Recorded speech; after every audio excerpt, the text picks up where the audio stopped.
Hey everybody, Ryan here coming at you with a tag video. I was tagged by Luke over at Razor Raw Reviews. Sometimes I can't, that's like a thing I can't always say. Razor Raw Reviews, it just does not come out sometimes. It's basically a my life in film tag, and he tagged me, and he knows I've been trying to get back into doing more of these film related videos, so I'm happy to respond. Sorry about the lighting. I got the light on up there, the light on over there, the light on right there, and it kind of casts a shadow over me. I have my light kit, but it's packed up because when I lost motivation for videos, I packed it all up and in my light kit bag. So one of these days I'm going to get it back out. But in the meantime, I have Return of the Jedi on the TV. They're showing it on TBS tonight because it's May the 4th. So if you see some flashes and stuff, that's what I got on there. I don't really care. You might see it reflect in my glasses. It's all good. Yeah, so basically it's a set of questions that's each question has like a theme. So you'll see what I mean when I answer these questions. The first one is number one, the first steps, and it's basically the first film you remember watching. Now, of course, my mom being a big movie person, I know for a fact that I saw films as an infant. You know I saw movies as an infant, but I'm going to try to go back in my brain and try to figure out the earliest memory of film.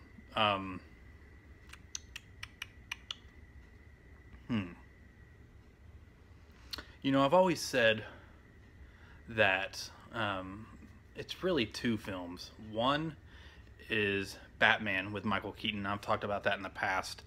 It's like that movie was my childhood. I loved everything Michael Keaton was in. I was a huge Michael Keaton fan even when I was a little kid.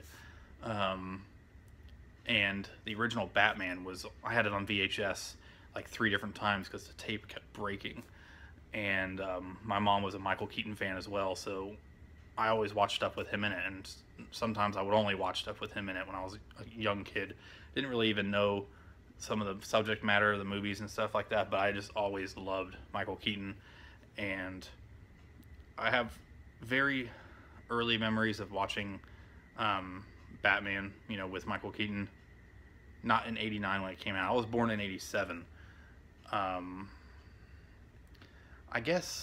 mean, one of my earliest memories is watching that film, but I can't ever figure out whether it's that or I can already tell this is going to be a long video, but who cares?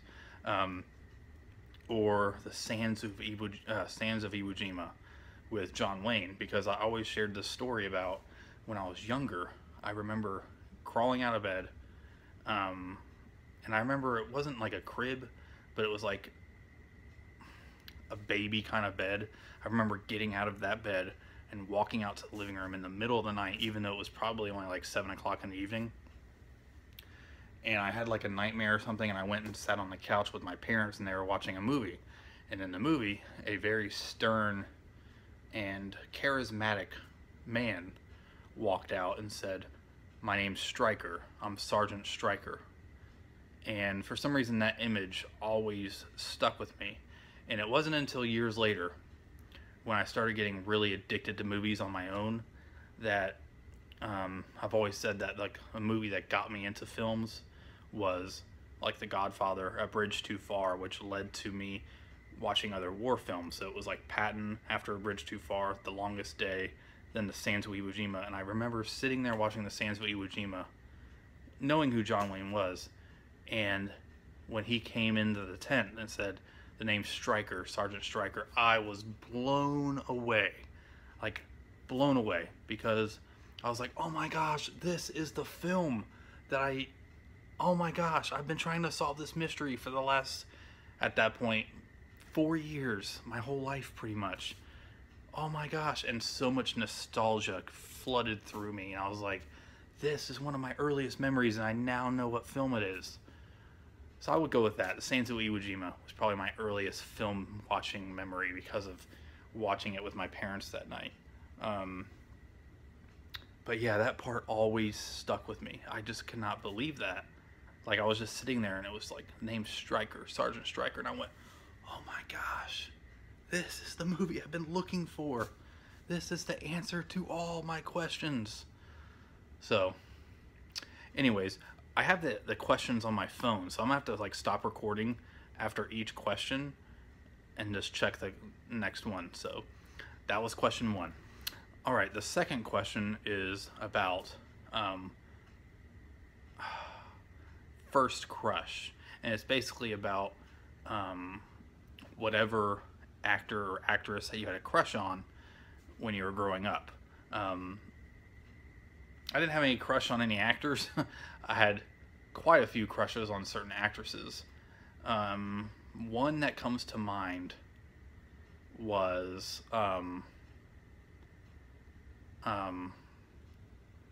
Rachel Lee Cook, and I had a crush on her because of the movie Tom and Huck. I thought at that age, I was like, oh my god, she is the most, I don't know what I thought. I think I was just attracted to her, and I didn't really know what it was. I was just like, she is so hot. And so I always, had a crush on her at that age. Around the time that Tom and Huck came out, when I saw that movie as a kid. And so it was definitely her. I also had a huge crush on Jennifer Love Hewitt from when I first saw House Arrest, and then of course when she was in Party of Five, which is a show I liked, but mainly because of House Arrest and Can't Hardly Wait, which is still like one of my favorite high school era films, but mainly because of House Arrest. Trying to think of anybody else. I can't think of anybody right off the bat. But of course, I had a crush on the Olsen twins, I think, for a period of time. Who else? There has to be somebody else. Those are the ones that just come to mind that I remember vividly. Yeah, so first crushes. So that's question 2. Question 3 is bad choices, good outcomes. And basically this question is referring to a film that you went into seeing that you liked, that you actually did not want to like, that you wanted to find nothing good about it. Let's see. That's happened quite a few times.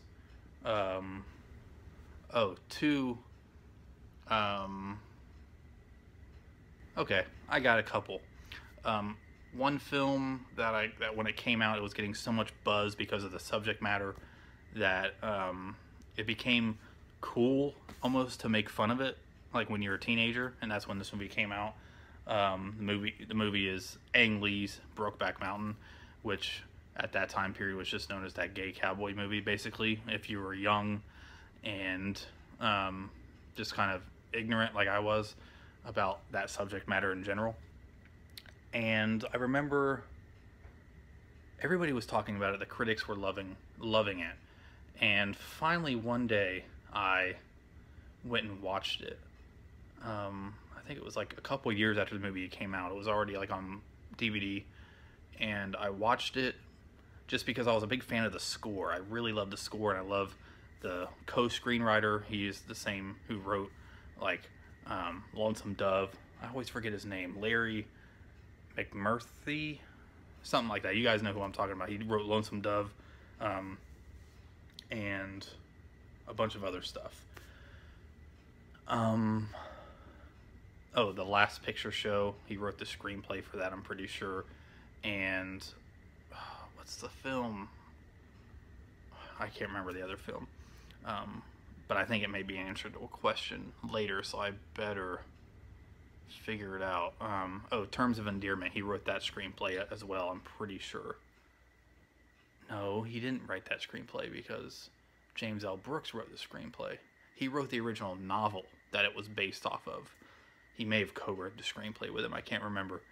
But I saw Brokeback Mountain, put all my ignorant, preconceived notions aside, and what I got was a devastatingly powerful film about love, um, lost love, I guess you could kind of say, the effects of um, ignorance and in some way, shape, or form, adultery because of what these two guys who love each other put their families through.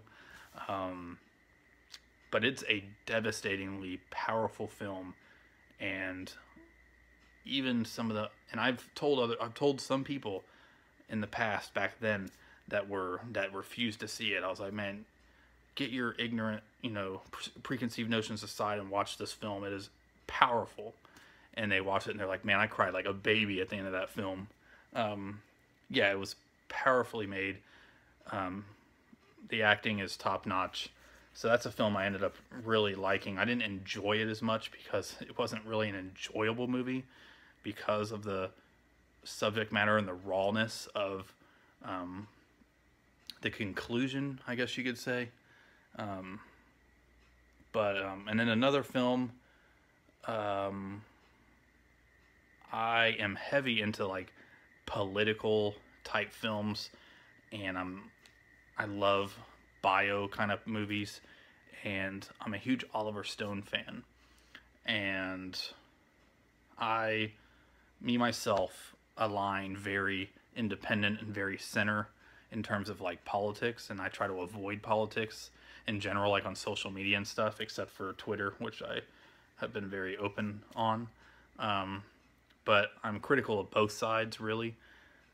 But I knew that Oliver Stone was going to be making a movie about George W. Bush, who at the time I had an interest in terms of like his administration and all that kind of stuff.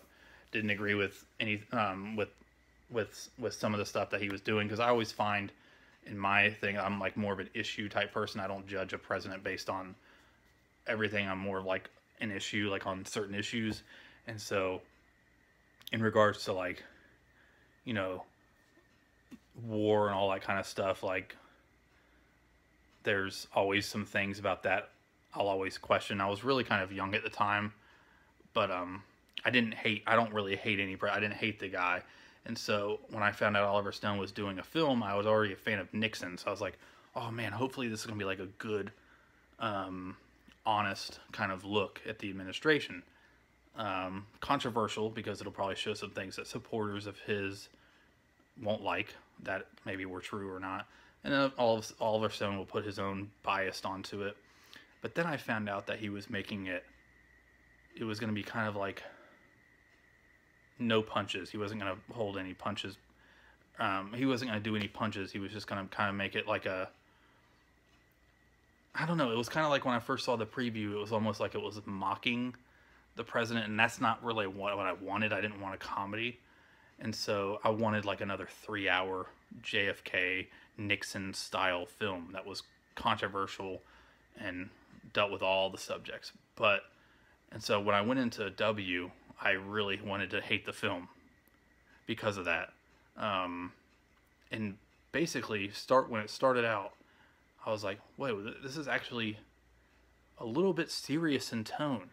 And a very sympathetic view towards President Bush at the time, that I was shocked that Oliver Stone was taking, because he was very critical of him.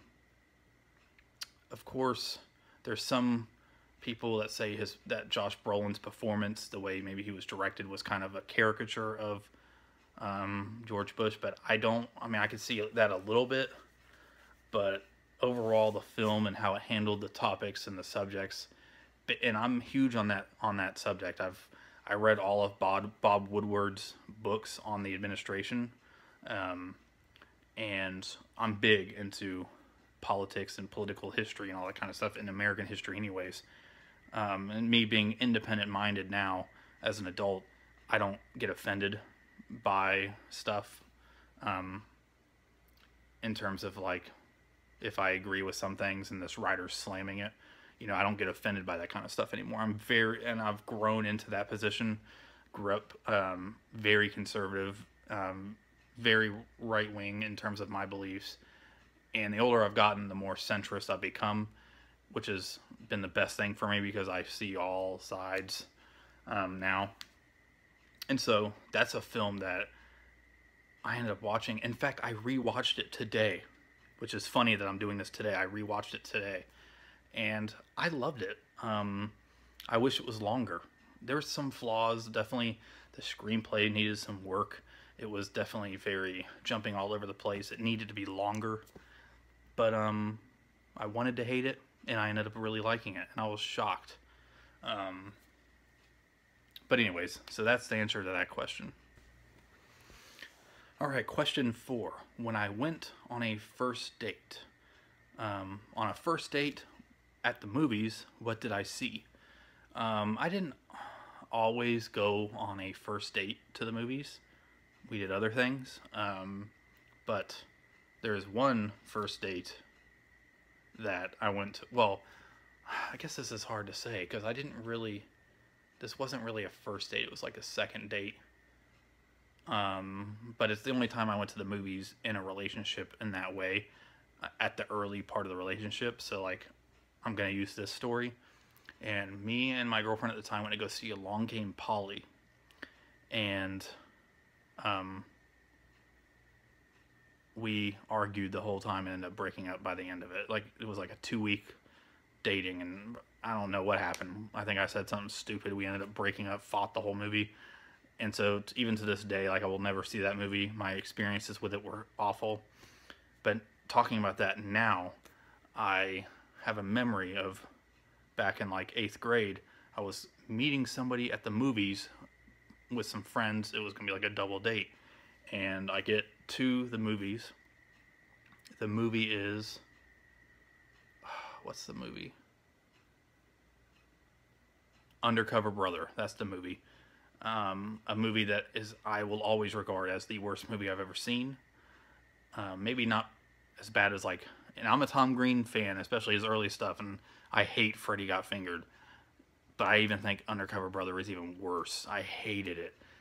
Probably because of the fact that I went to this date and I was really into this person, and obviously I'm not going to say her name, and I haven't talked to her probably since high school, so the odds of her seeing this video were probably pretty minimal. And even if she saw it, she probably won't even realize she even went out with me that time. But basically we went out, and I basically thought it was a double date, but turns out it wasn't. At the end of the night, went to go try to hold her hand, and she pushed it away, and she's like, I'm already seeing somebody. And I was like, oh, shoot. Terrible experience. So it was a first date that didn't really happen. I have a lot of those depressing little high school stories and middle school stories of... luckily, though, I had some really... A lot of those... This is getting into even more, not personal, but this is kind of giving you insight into my life. There was a few times, you date a bunch of people when you're going through middle school and high school. They usually only last a week or two, sometimes longer. I think my longest was like 9 months during high school. But through all those stupid situations that, stupid things I might have said, little teenage arguments and stupidity, as you get older, you learn from those. And I think that's why it's important when you date people in middle school and high school or whatever, that that if there's a breakup, that there's something else out there. Not that there's more fish in the sea, but because that's just life. You move on, because one day you're going to find somebody that hopefully you're going to want to spend the rest of your life with, and you would have learned how to deal with the opposite sex. If you're into the opposite sex, not everybody is these days, but like the person that you like, you're going to learn from those situations. And number 5, home comfort. What is a movie that reminds me of being at home watching movies with the family? One is Sound of Music, my dad's favorite film ever. Every time it's on, I think about watching it with him growing up. Um, and so every time that movie's on, it just makes me nostalgic for those times. You know, before I got married, before I graduated high school, being at the house watching The Sound of Music with my father. And a film that I watch, it's my all-time favorite film, and it's my mom's all-time favorite film, The Godfather. Every time I watch it, I think of my mom every single time, and watching it with her growing up. There's not a time that goes by where I don't think about that with her. Um, so, yes, that's question 5.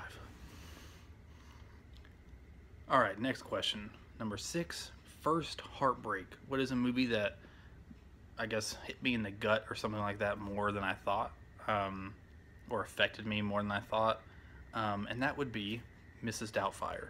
This is a film I loved growing up, but when I first saw this film, it hit me. Well, no, not right away. It didn't hit me right away because once my parents got divorced and I could relate to those situations, it hit me right away. And even to this day, when I watch the end of the film, when Robin Williams as Miss Doubtfire is giving that monologue about, where he's answering the question about the girl who said her parents are getting divorced, I tear up every single time. There's not a time that goes by. It affects me. It hits me. Great film. Another film is Forrest Gump. At the end, when Forrest is standing by Jenny's grave, that scene gets me every single time. That is a powerfully acted scene. And number 3, which is probably the most I've ever felt in a film, in terms of being devastated, is Terms of Endearment. Those of you who've seen the film know why, but at the end of that movie, I don't have anything. There is nothing left in my emotions, and me being a hypochondriac person with anxiety, I can't watch that movie anymore. I watched it again about a year ago, and it was my second time ever seeing it. The first time I was like 10, and it just devastated me. I watched it like a year or 2 ago, and I was having anxiety attacks for like the next couple weeks. So I'm kind of like a hypochondriac, and so like you guys that have seen the movie know what I'm referring to. But the ending slams me every single time. And it is just, James L. Brooks is such a brilliant filmmaker. But yeah, that film gets me every single time. So yeah, that's question 6. Question number 7, Leaving Home. What was the first film I watched without my parents? Obviously this is going to be like first movie I watched without my parents in the cinema, and I'm not going to include with other friends' parents. The first PG-13 movie I was ever allowed to go see in the cinema without the parents was Anaconda. My dad dropped off my brother Joe and me, and me and my brother Joe and we watched Anaconda, and we were blown away because we knew, man, a year ago we weren't allowed to see PG-13 movies like this in theaters, and we were blown away by the whole experience. That was fun, and still to this day, like I have the movie on Blu-ray now. It's kind of a piece of junk, but it's so fun. I love it. It's a great fun flick. So that was the first movie I ever remember seeing like that, like a PG-13 movie like that without my parents. Of course, I grew up with PG-13 movies, but the first time I went to one by myself in the cinema was Anaconda. It was amazing. Next question is Good Times. What is a film I watched the most and why? A film I watched the most and why. I rewatch a lot of films. I watch a lot of newer. I watch a lot of films for the first time too. But I do rewatch films quite often. A film that I watch all the time. The one I probably rewatch the most is probably Rear Window. I watched that movie a lot. I haven't in a few months, but that's a thing where I swear I watch it like once every 2 months. Of course, I'm only like 100% paying attention to it like one out of one time a year, but all the other times I have it on just like in the background. It's a comfort movie for me. Another film like that for me is The Godfather, and another film like that for me is Annie Hall. Um,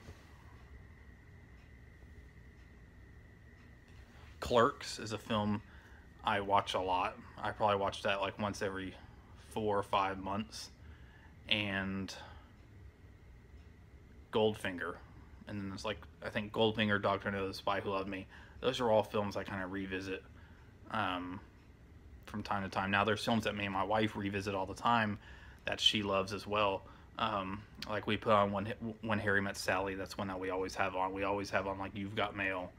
Um, The Dark Knight Rises is one that every time it's on TV, we'll just leave it on, even though I have the Blu-ray. While we're doing stuff, we have that stuff on. But in terms of me sitting down and watching the film, it's probably Rear Window. That's the one that whenever I put on the TV, I tell my wife, sorry, I'm watching Rear Window again. She's like, it's okay. It's one of your favorites. It's just how it is. Number 9.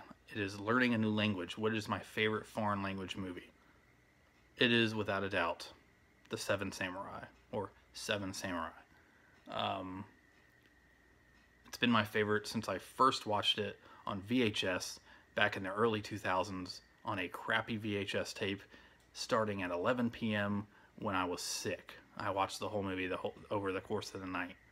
And it's amazing. It's an amazing film. If you're watching this video, you've probably seen the film. Another one that I love is La Strada. I don't watch that one as much because of the subject matter and how emotionally it makes me feel. How emotional it makes me feel, and not in the best way. Seven Samurai, though, gets that top prize. Number 10, Can't Leave the Sofa. This is basically talking about a TV series that got me hooked. Obviously, Breaking Bad. Breaking Bad got me hooked. House of Cards. Me and my wife marathon shows all the time, but a show that got me hooked, I'm going to go for an answer other than Breaking Bad because that is my cop-out answer. Because one of the first shows that I ever independently got hooked on was Lost, starting from the first season until the end. I know a lot of people share that same story. That was my first binge show to where I didn't start watching it until the second season, but we binged the hell out of season 1 and watched every single episode, rewatched earlier episodes. Oh, it was so awesome. And so that is definitely one that got me hooked. Number 11 is Sick Day. What movie cheers me up when I'm sick? When I'm sick, I always gravitate more towards some comedies. We got Blazing Saddles. We have one of my all-time favorite films. In terms of, it is my favorite comedy. I mean, technically Annie Hall would probably be my favorite comedy because it's my like third favorite film of all time, but I don't really consider it a comedy. The Odd Couple is like my favorite comedy of all time. The Odd Couple, Blazing Saddles. I'll pop in like a movie like Step Brothers, which is my favorite Will Ferrell movie, and it'll always cheer me up, especially if I'm sick. Number 12, Looking to the Future. This is films I'm looking forward to that are going to be coming out in the future. Obviously, my main excitement is right now for Wonder Woman, for Justice League, for War of the Planet of the Apes, the new Star Wars episode, or this new Star Wars episode 8, The Last Jedi.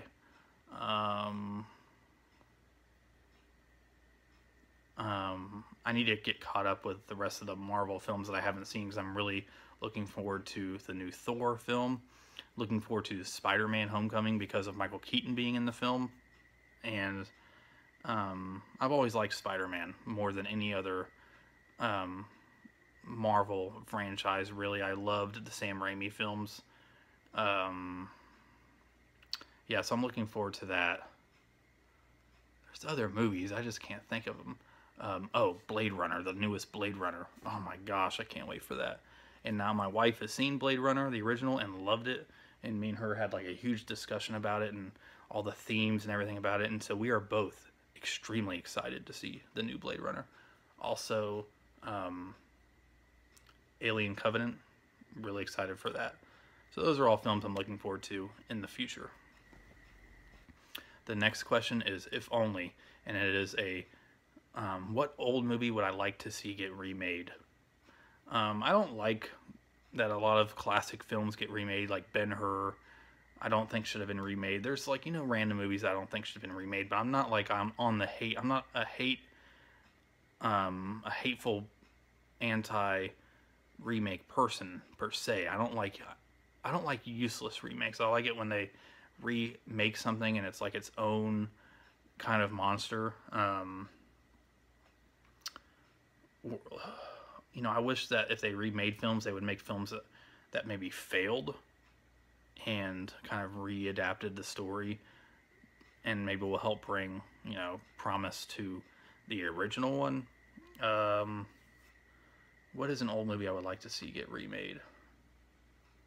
I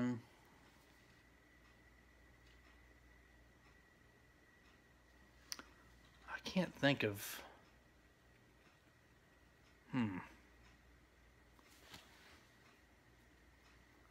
Give me 1 second.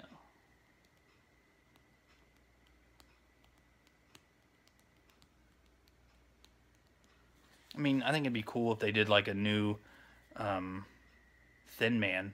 You know, I've been watching the Thin Man series lately. I think it'd be awesome if they did a new Thin Man and made it its own thing. And it'll bring, maybe it'll just be like a new Thin Man, not necessarily just a remake of the original one.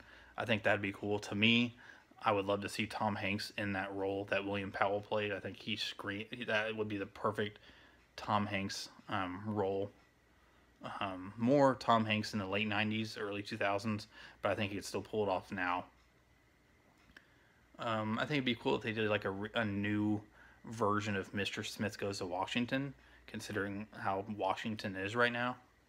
And make it more, you know, it doesn't have to be Mr. Smith Goes to Washington. It could just be another story about a guy going to, you know, with full of ideals going to be a senator and how he, you know, deals with the pressure of the establishment, I guess you could say.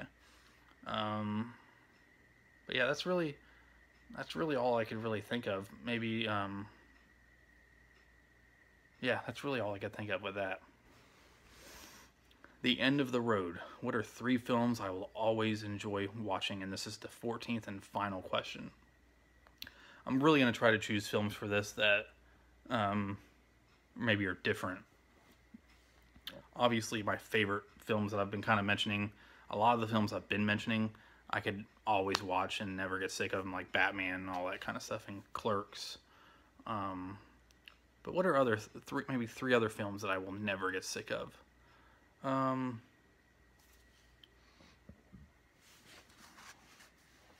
will never get sick of Citizen Kane. I will never get sick of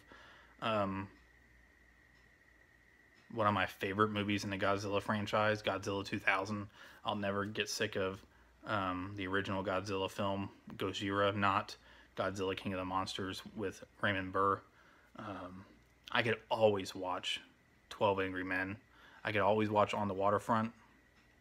That's kind of a lot of questions, or that's a lot of answers, but that's pretty much the gist of it. So anyways, guys, I hope you enjoyed this video. I think it went on a little bit longer than I thought, but who cares? These are the kind of videos I like making, where I'm rambling on about films. Now, who am I going to tag? I don't know if he's been tagged, but I'm going to tag CP. I'm going to tag Skinslip. I'm going to tag Stoudman. I'm going to tag Zarin Izarak. I'm going to let you guys know that I tagged y'all. So, anyways, guys, thank you so much for watching this video. Sorry again for the lighting, but I'll see y'all in the next video. And speaking of Breaking Bad, Heisenberg.